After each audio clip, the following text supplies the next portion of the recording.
What's up, Sanctuary and YouTube? War Theory here. 2.5 PTR has arrived, and oh boy, do we have some drama with terror zones. There are plenty of factions for and against, and I'm kind of caught somewhere in the middle. Now that I'm finally back from vacation and I got my personal terror zone experience this afternoon, I'm going to run through my 5 top observations of what I experienced, and I'm very curious to see how they push forward in 2.5 and getting into Season 2.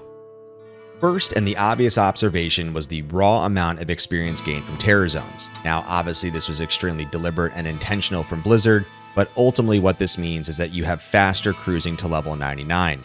There's a lot of examples of data out there, such as Llama comparing a Stony Tomb run to a Chaos Player's 8, and Nazgul in our Sanctuary Discord server did some awesome math looking at cows in particular. So his example specifically was a level 98 Zon with a 10 XP Annie, so that makes cows level 96. And if you think about the raw amount of XP that a full clear gets with 400 cows, and if you have 30 runs per hour, which we think is a logical assessment, that's 20 million XP per hour. Now at level 98 to get to 99, you need 291 million XP. So if we use that specific example, if you assume that you can constantly do cow terror zones and you get 30 again per hour, that's 291 divided by 20, or only about 14 and a half hours with cow terror zones in perpetuity cycling through, that you would be able to push from 98 to 99. Now, let's compare that to the standard Diablo and Bale perfect runs. You're only getting about 2 million XP per hour as you grind. So in that same example, that's 130 hours that it would take in a standard Diablo and Bale perfect run versus the terror zone in comparison of the cows. So that pretty much puts that into perspective of how advantageous and ultimately how easy they have really now made it to get to 99. Number 2 is an important observation. The reason you farm 85 areas in Diablo is due to the elite monsters of champs and uniques, because they can drop every set and unique item in the game. So when we think about now these non-85 zones that can become terrorized due to monster level scaling, you're going to see a lot of auto treasure class upgrading. So essentially making these areas 85s with the eligibility to drop every set and unique item in the game from majority of monsters, again, assuming you are at least 85 plus with your character. Now, this is obviously exciting because it provides more diversity away from the historical 85s, but the con of this could actually be the supply and demand economics now of items in the wild. Normally you would think about a Crown of Ages or Ethereals or some of these items that are more difficult to find, but now that we have more eligibility to find these across these terrorized zones, it actually could be a little bit of a systemic shock to the economy, and I'm very curious to see how this plays out. Number 3 is really where I'm most disappointed, which is this really that challenging?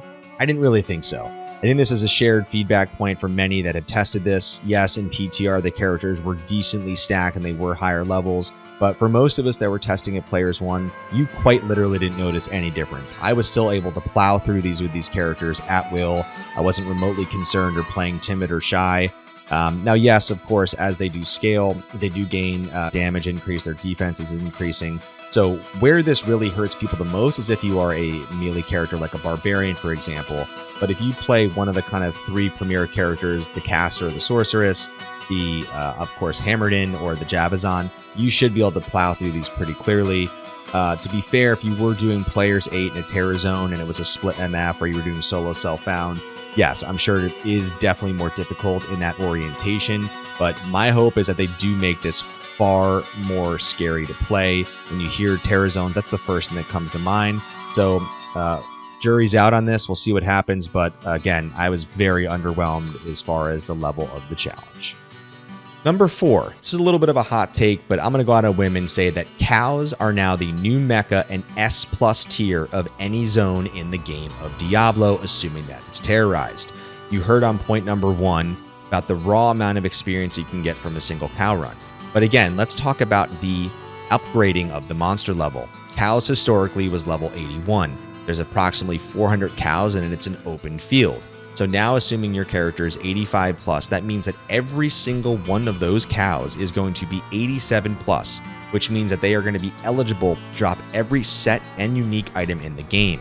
There are a handful of elite packs, and there is of course the super unique of Cow King himself. So when you think about being able to power through those runs, the raw combination of the experience plus the drop potential and the raw monster density in a player 8 game, it truly is compelling, and it is going to be one of the best areas to farm, in addition to obviously other 85s in a non-terror situation. And with number 5, terror zones bring exciting changes to super uniques, and I bet many of you overlooked this detail. Super uniques not only spawned to a targeted area, but they had special predetermined monster levels which pretty much restricted their treasure class from being overly enticing even against white mobs, especially in 85 areas. Previously, they were restricted due to their monster level not being able to exceed 88. An example of this would be Creeping Feature in Stony Tomb level 2, now being a new 85 area. He was recently upgraded to monster level 88, but his treasure class remains 78. However, with Terror Zone spawn, because monster level is created off of the character level, it is immutable at game creation. This means that super uniques now have the ability to achieve a maximum level of 99, boosting their treasure classes for the first time to the Act 5 tiers. This is a significant and exciting change for super uniques who have otherwise typically been restricted from upward potential. I will have information linked down below on treasure classes if you're interested to take a look. And with number 6 brings an exciting development to normal chests and weapon racks. It seems from a lot of testing in our Discord and also reading the forums that people have 100% validated that Terror Zone monster level modifications are also impacting the eye level items from chests. This is amazing for 2 reasons. The first of which is that in normal you typically are capped at 3 for sockets outside of cows, but a lot of people have actually tested this where they found war axes and other items, and when they went to Larzik it actually socketed at 6 sockets, which would mean that item was at eye level 41 or greater, which is unusual for normal. The second of this is the ability to find different vanilla white items at different area levels in normal that you would have otherwise been restricted to find, also due to their Q level or being the quality level.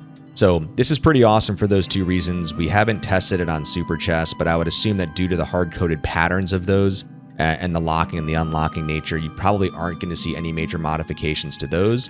But really, this means that always make sure that you're clicking the chest and the weapon racks in normal moving forward in Season 2, as this might give you the ability to find more elite bases earlier, but also acquiring more elite bases for your rumored rolls.